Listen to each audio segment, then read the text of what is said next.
बताया जा रहा था। हमले के खतरे के बीच फाइटर जेट का क्रैश होना बड़ी खबर मानी जा रही है। आशंका जताई जा रही है कि यह फाइटर जेट ईरान की मिसाइल ने गिराया हो। अगर ऐसा हुआ तो यह एक बहुत बड़ी जंग की शुरुआत होगी। इसीलिए सऊदी अरब के फाइटर जेट के क्रैश होने का वीडियो इंटरनेट पर तेजी से वायरल हो गया।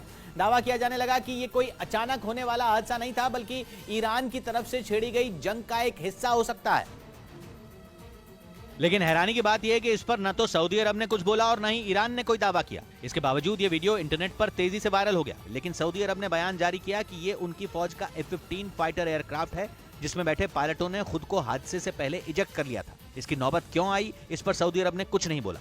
इसीलिए कई कहानियां सामने आने लगी। किसी ने इसके पीछे ईरान का हाथ बता दिया, तो किसी ने किसी बड़ी साजिश की कहानी बतानी शुरू कर दी, जिसकी बड़ी वजह है घटना की टाइमिंग। जब सऊदी अरब का फाइटर एयरक्राफ्ट हादसे का शिकार हुआ, उससे कुछ दिन पहले ही ईरान ने एक बेहद ताकतवर एयर डिफेंस सिस्टम तैनात करने का ऐलान किया था और यह दावा किया था कि उनका एयर डिफेंस सिस्टम 400 किलोमीटर की दूरी तक दुश्मन को निशाना बना सकता है। दिलचस्प यह भी है कि जो एयर डिफेंस सिस्टम ईरान ने लगाने का ऐलान किया, वो बहुत कुछ रूस के डिफेंस सिस्टम से मिलता जुलता है। मतलब यह कि जो एयर डिफेंस सिस्टम रूस के पास है, कुछ वैसा ही सिस्टम ईरान ने लगा लिया है। ईरान ने एयर डिफेंस सिस्टम की पकड़ में कुछ खास आने का जिक्र किया था।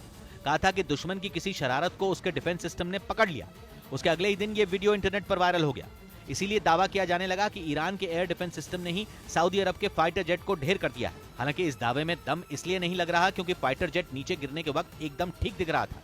उसमें आग तो जमीन पर गिरने के बाद लगी थी। यानी अगर किसी मिसाइल ने फाइटर जेट को निशाना बनाया होता तो फाइटर जेट में उसी वक्त आग लग गई होती जब वो हवा में था और वो जलता हुआ जमीन की तरफ आता। लेकिन एक और बड़ी पहेली इसलिए खड़ी हो गई क्योंकि रूस का एक और फाइटर जेट भी कुछ इसी तरह के हादसे का शिकार हुआ और वो हादसा साइबेरिया में हुआ था।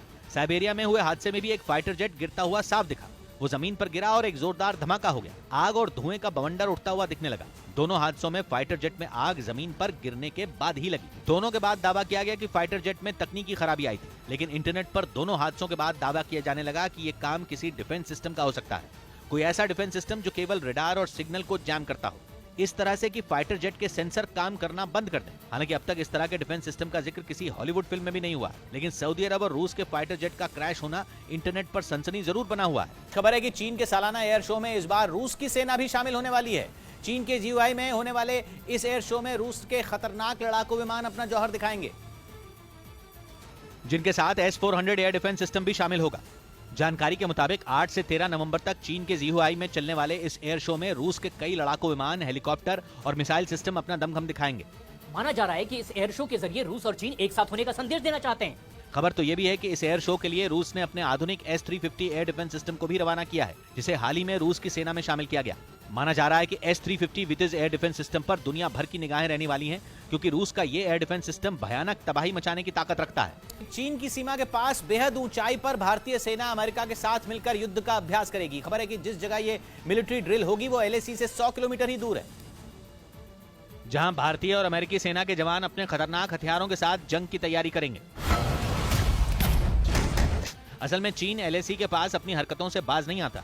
खासतौर पर पूर्वी लद्दाख के इलाकों में उसकी वजह से दोनों देशों के बीच हमेशा तनाव की स्थिति बनी रहती है। ऐसे में सेना ने उत्तराखंड के औली में मिलिट्री ड्रिल के लिए 9,500 फीट की ऊंचाई पर एक बेस बनाया है, जहां भारत और अमेरिका मिलकर 15 नवंबर से 2 दिसंबर तक युद्ध का अभ्यास करेंगे। बताया गया है इसका मकसद ऊंचाई वाले इलाकों में जंग की तैयारियों को धार देना है, ताकि वक्त पड़ने पर चीन को करारा जवाब दिया जा सके।